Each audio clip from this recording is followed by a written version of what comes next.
Welcome. Our oceans are vast, and we, Bree, Elise, John, and Azad, are here to educate you on the phenomena of ocean circulation. We first will observe the North Atlantic deep water current, the Antarctic bottom water current, and the future implications on the currents due to climate change. There are two types of ocean currents: surface currents and deep water currents. Surface currents make up the top 100 meters of the ocean and are influenced by wind. Deep water currents are formed by a density difference in temperature and salinity. By changing the temperature and salinity, the density causes ocean circulation. Let's first draw the wonderful continent of Antarctica. The temperature and salinity changes in the Weddell Sea initiate the Antarctic bottom water and the North Atlantic deep water. Wind currents around Antarctica create a powerful storm system which keeps Antarctica cold.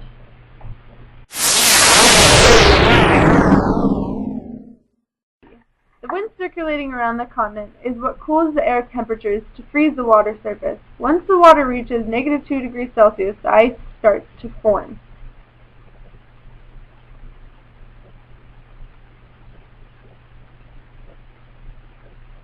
The ice expels the salt into the water, which forms a salty brine. The brine is more dense than the surface water and sinks to the deep ocean. Don't forget happy feet! Let's draw Antarctica again.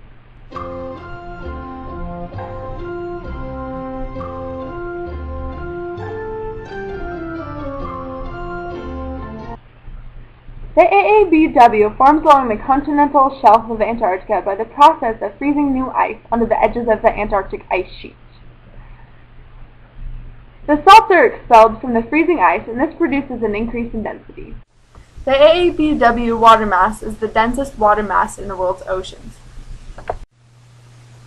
The world, according to Carrie Wepner.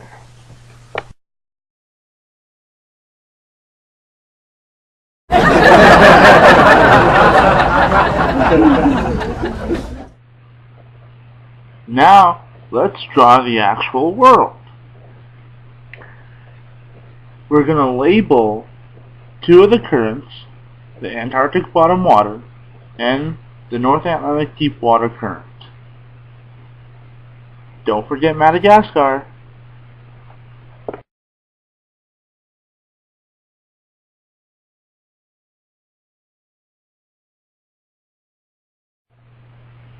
The Antarctic bottom water current is a cold, deep, salty current, and it starts from the Weddell Sea and goes into the Great Conveyor Belt, east under Australia and north towards Russia. As the water approaches Russia, it is forced to turn east again and rise because the temperatures are increasing, which is lowering the salinity and making it less dense. This causes the water to rise to the surface and become a warm, less salty, shallow surface current. The current then travels south of Africa towards the Gulf Stream and north towards Iceland. Reaching Iceland, high salinity and cold temperatures produce a dense water mass due to ice rejecting salt. The NADW sinks to the ocean bottom and flows south below the Gulf Stream. The current travels down the Atlantic towards the Weddell Sea and into the AABW, thus continuing the cycle. This is the Great Conveyor Belt. The current circulation of the oceans allow for areas of northern Europe to experience warmer temperatures at higher latitudes. With climate change, it is understood that the NADW would slow down. This will affect northern Europe by causing an overall decrease in temperatures. Furthermore, the melting of Greenland will have the potential to shut down the Great Conveyor Belt.